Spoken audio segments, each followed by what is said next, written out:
Hello there, I hope you're having a great day, and in this video I'm going to be comparing the technical specifications for the PlayStation 5 and the Xbox Series X.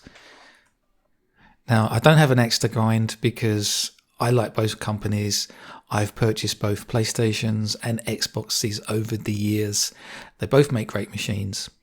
And I love competition. I love the fact that both Sony and Microsoft are fighting for our money.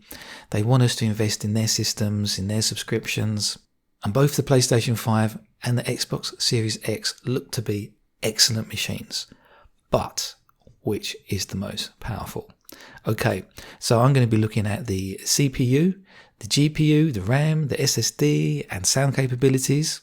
And in each category, I'm going to be deciding who's the winner, and then hopefully we'll have an overall winner at the end. Okay, so let's start off by looking at the CPU, the central processing unit. This is the brains of the system. This handles the game logic, things like AI, pathfinding, animation, physics, all the things that make our game worlds rich and interesting to explore. Now, traditionally, in consoles, the CPUs have been a bit overlooked in favour of the GPU, the graphics processing unit. But this time around, Sony and Microsoft have listened to developers and given us a more well-balanced system with a nice meaty CPU. Both systems have the same CPU, Zen 2, 8 cores, 16 threads with simultaneous multi-threading.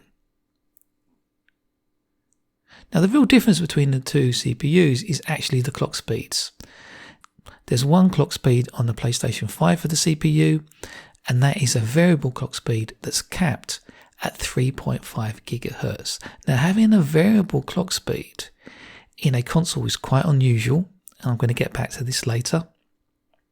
But on the Xbox side of things, we have a more traditional fixed clock speed. Well, there's actually two clock speeds. The higher clock speed of 3.8 GHz is enabled with SMT off. That means you don't get the full 16 threads at this higher clock speed. You only get one thread per core. This is useful if you're running old games that may not use all the cores, i.e. backward compatibility. And then you can use that higher clock speed. But for modern games, you really want simultaneous multi-threading, SMT enabled, and in that case the clock speed drops down to 3.66 GHz, which is very comparable to Sony's 3.5 GHz. But even so, Xbox still wins. It has the faster clock speed. Now let's have a look at the GPU, the graphics processing unit. Now this is the real meat of the system. This is what puts those fancy pixels on the screen. Gives us all those incredible lighting effects, particle effects. They have ray tracing in these GPUs now. They are cutting edge GPUs. They're both AMD Navi RDNA 2. Fantastic architecture with fantastic features, geometry engine, variable rate shading, although that's not confirmed on the PlayStation 5 at the time of doing this video, but I'm sure it's going to be there. Now the GPU is where developers put most of the money. That's where most of the silicon is, most of the transistors, and that is because Microsoft and Sony know that visuals sell games. Flash trailers get people excited, and the more excited you are about a game, the more likely you are to buy it. Now they're making a new Horizon Zero Dawn game for the PlayStation 5. How can you not be blown away by the trailer? It just looks beautiful. To think that they can make games with this sort of fidelity. You know, it's a system seller. And if you look at Ratchet and Clank, and you see on Clank, you can see these ray traced reflections. It just looks beautiful. Now the main difference between these GPUs is the number of compute units. Interestingly, Sony have gone for fewer compute units, only 36, but they've gone for a higher clock speed. Whereas Xbox have got 52, 16 more compute units. That's quite a lot, but they're only clocked at only clocked at 1.825 gigahertz. That's still a high frequency, but it's lower than the PlayStation 5 frequency. But again, the PlayStation 5 does not have a fixed clock speed for the GPU. It's actually variable, just like with the CPU. Again, very interesting for a console, and from a design standpoint, from an engineering standpoint, quite unique. And as I said, I'm going to look at this later on at the end of the video. So if you're interested, stick around to the end, because I'm going to be having a more in-depth look at this, because it does have implications for the system. But at the moment, let's take it at face value. So at face value, we are looking at 10.28 teraflops for the PlayStation 5 and 12.155 for the Xbox. So Xbox wins again. Okay, so let's have a look at the RAM, the random access memory. Now both systems have 16 gigabytes of GDDR6 RAM, which is very capable. And on the PlayStation, that works at 448 gigabits a second bandwidth at 256-bit bus. Now things get a bit more complicated on the Xbox side of things. It has a 320-bit bus, 16 gigabytes in total, just like the PlayStation, but it's split into 10 gigabytes at 560 gigabits a second bandwidth and 6 gigabytes at 336 gigabits a second bandwidth. Now, I'm not in favour of splitting memory like that. It can cause headaches for developers. Yes, they can use that faster 10 gigabytes for time critical stuff. They can put the operating system into the slower 6 gigabytes of RAM. But, you know, if you run out of that 10 gigabytes and you have to move over to the slower RAM, could that cause problems for performance? It all depends on how well developers can utilise that 10 gigabytes. Whereas with the PlayStation 5, you don't have to worry about that. It's all the same speed. So I think the jury's out on this at the moment. I think we're going to have to wait and see what developers say about this, how practical that split is. So I'm going to call it a draw for now. Okay, so now let's look at the SSD, the solid state drives. Now this is the real game changer. Gone are the old mechanical hard disk drives with their platters and heads and seek times. That's all a thing of the past. They look archaic now compared to these SSDs, and the speed of these SSDs is phenomenal. Load times are going to be practically zero. Game wheels are going to be huge and seamless. It is really going to change things. The way games are fundamentally designed is going to change. And you might look at the 16 gigabytes of RAM and think, oh, that's only twice as much as it was for the old systems. But that RAM is going to be utilized so much more efficiently with these SSDs. Literally, the SSDs are so fast, they literally are going to become an extension of the RAM. And when you're moving around in the game world, they can actually stream the data that's needed to make sure that wherever you look, however fast you're traveling, you're not going to get any judder, you're not going to get any slowdown. It's just going to be seamless. And we've already seen that in some of the demos. The Ratchet and Clank demo, we saw this, the speed at which you can traverse the worlds. With the Unreal 5 demo as well, we saw that. The way you can fly through these worlds so fast, and that's all because of the speed, the bandwidth for these SSDs. Okay, so let's have a look and compare the two. Now, 1 terabyte on the Xbox Series X, but we have a smaller drive, the standard on the PS5 at 825 gigabits. Now, Sony have gone for that smaller drive because apparently that's actually more efficient, and also on the PlayStation 5 we have a custom I/O which more tightly integrates the SSD into the system, and it also allows for 6 priority levels, which means that developers can prioritize their data to make sure they get the data they need when they need it. Now, the bandwidth on the PlayStation 5, 5.5 gigabits a second bandwidth. That is absolutely crazy. And with compression, it gets even more crazy, 9 gigabits a second.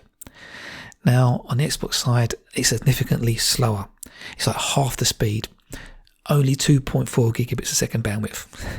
Only. I mean, it's still super fast. It's still an SSD, and we're still going to get seamless open worlds, but they won't necessarily, theoretically, be quite as big as the PS5 potentially can have. Now, with compression, you get 4.8 gigabits a second on the Xbox. Again, that's very, very impressive. Okay, so I can't wait to see the sort of games that are going to be made with these SSDs.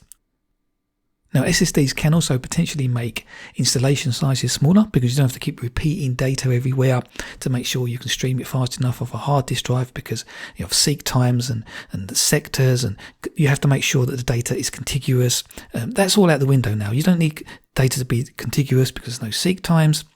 Also, when you're patching a game, it doesn't take ages to copy the file. You don't have to reconstruct it and make it all contiguous. Again, because there's no seek times. So there's so many benefits to the SSD. It's just fantastic. I think we've got a clear winner here. An absolute clear winner. 5.5 gigabits a second for the PlayStation 5. So yeah, it absolutely trumps Xbox in this category. Okay, so let's have a look at the sound capabilities of these machines. Now with the PS5, it uses the Tempest 3D engine, which is a repurposed AMD compute unit. That's quite a lot of processing power for sound. And it allows the system to actually emulate binaural audio via head-related transfer function, or HRTF. Basically, this is quite insane. What it does is it literally takes a model of your ear, your particular ear. Well, there's different HRTF profiles that you can choose from to closely match your ear. But they're looking into actually mapping everyone's heads and ears to give the perfect profile for each person. But it enables binaural audio, and I'm a huge fan of binaural audio. This is actual true 3D sound.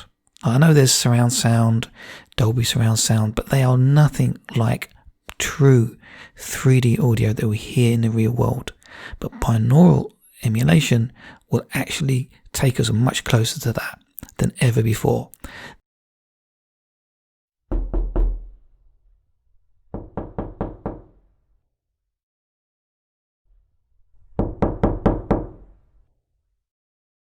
The only thing is, you do really need headphones to utilize it. Now Sony are looking into this to try and make it also effective through a normal TV, which is how most people probably listen to sound when they're gaming.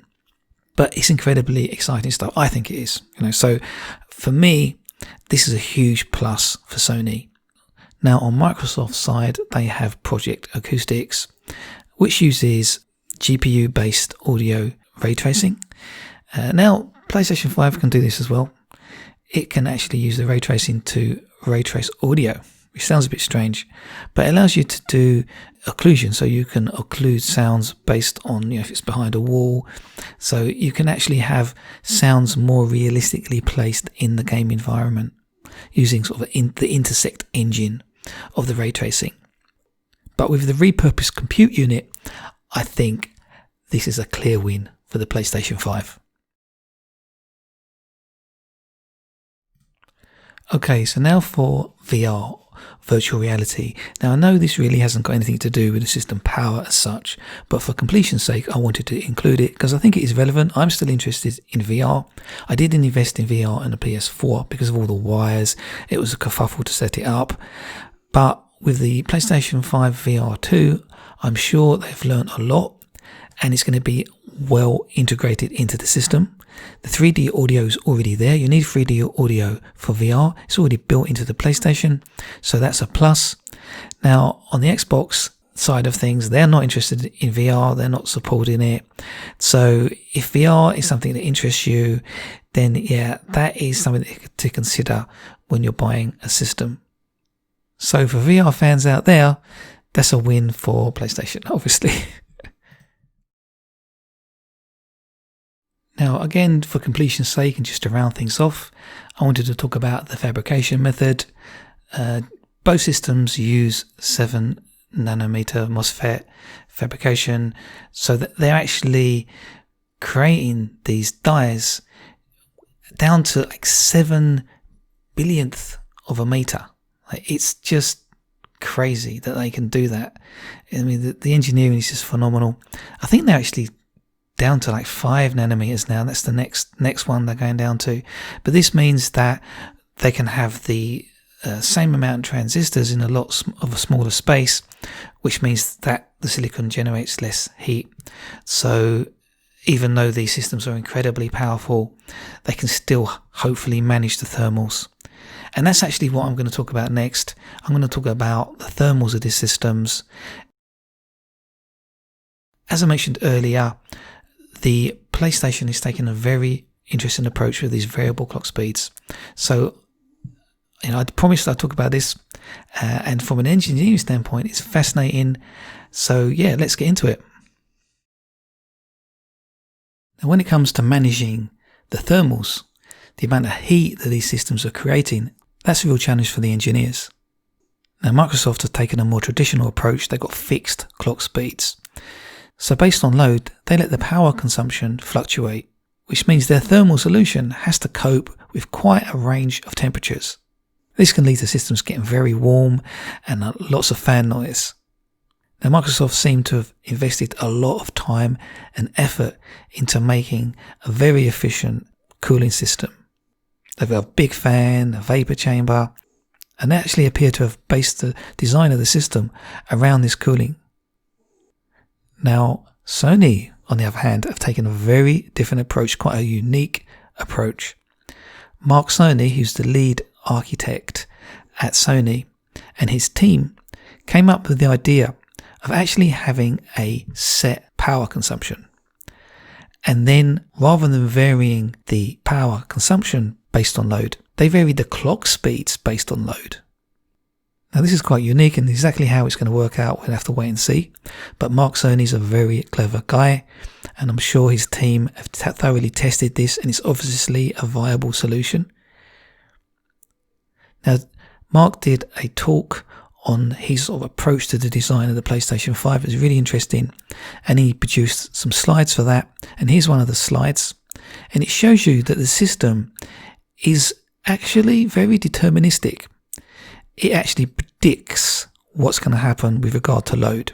It looks at the CPU and GPU, predicts how much load each component is going to be under. Therefore, that it controls the clock speeds based on that information. Now, that is quite worrying, because you might think, well, wait a minute, what if the clock speeds drop? Isn't that going to affect performance? But Mark has insisted that most of the time the clocks will be at their full speeds, and it'd actually be quite rare for the system to actually clock down. Obviously, we're only going to find out when the system actually launches and we get to play some proper AAA games that really stress the system. Now, Mark did mention that to maintain this fixed power consumption, it is kind of like a balancing act. And the system is effectively in like a boost mode, where the clocks are being boosted to as fast as they can go. So this isn't just a system to manage power consumption. It's more of a system to fully utilize the CPU and GPU at all times. In fact, if the CPU has got some spare capacity, it can actually help out the GPU and pump out some more pixels. Now, is this all going to be seamless? Is it going to cause problems for performance? Is it going to cause problems for developers? We just don't know at this point. We're going to have to wait and see. Now, obviously, I'm not the expert on this. Mark Cerny and his design team are the experts. But it seems to me, by imposing a fixed power budget, what you're saying to developers is, this is as far as you can push this system. You have to work within this power budget. Yes, you can juggle power between the GPU and the CPU, but if you try to go beyond this power budget, then the CPU and GPU will downclock to maintain it. Now, imposing a fixed power budget, that makes sense when it comes to the thermals. You know your system's not going to get too loud and it's not going to overheat. But towards the end of the life cycle of any console, developers normally really squeeze every last bit of juice, every last bit of power out of the systems and push them to the limit. It may get hot, the fan may start making a lot of noise, but we do start to see some amazing games. God of War on the PlayStation 4 is a good example of this. Now, on Microsoft's side of things, there is no power limit. The developers are free to push the system to its maximum. So, towards the end of this generation of consoles, are we going to see a big disparity between what the Xbox can do and what the PlayStation can do? People may complain about their system getting hot, they may complain about the noise, but they're not going to complain about seeing amazing visuals and amazing games on their systems. Now, I may be wrong about this. Maybe Mark Cerny and his team have got it right. They've put in a power budget limit that is spot on. And towards the end of the life cycle, we are still going to see fantastic games making full use of that power budget in really intelligent ways, juggling power between the CPU and the GPU, maintaining a nice, quiet system, but still giving us amazing games. Hopefully, that's going to be the case. Okay, so this has been quite a long video. We've had quite a lot to discuss, quite a lot to cover. I hope it's been informative for you and given you a clearer picture about how these systems stack up. Now, which is most powerful? Well, as you can see from the specifications, I don't think it's really clear cut. I think with regard to open world games, the PlayStation 5 definitely has the edge. Now, with third-party games, will developers really be able to fully utilize how fast the PlayStation's SSD is? Will they be able to maximize that 5.5 gigabits a second bandwidth? I doubt it, because they need to get their games running on lots of systems, including the Xbox. So if they're really fully utilizing the PlayStation's SSD, how are they going to get the game working on Xbox with the much slower SSD? So I think a case of the lowest common denominator comes into effect here and kind of ties the hands of developers, or third-party developers. But for first-party games, I think we're going to see some amazing big open worlds where players will be able to traverse these worlds super, super fast. It's going to be very interesting to see. But in terms of raw power, in terms of raw pixel pumping power, of putting out the highest resolutions, the highest frame rates, it's going to have to go to Xbox with its faster or slightly faster CPU and significantly faster GPU. Well, it's only like 2 teraflops faster, and maybe that gap isn't as big as it seems with the faster clock speed on the PlayStation GPU, which obviously boosts the whole GPU, all the functionality of the GPU. Maybe that 2 teraflops is not as much as we think. But then again, of course, these variable clock speeds, this idea that Mark Cerny's come up with to have a fixed thermal, that may affect performance. So that could affect the performance negatively and give Xbox more of an edge. Again, we're not really going to know until we see the games. Anyway, thanks for watching the video, and I'm sure whichever console you choose, you're going to have a fantastic experience. They're both amazing consoles. Okay, so thanks again, and hopefully I'll see you in the next video. Goodbye for now.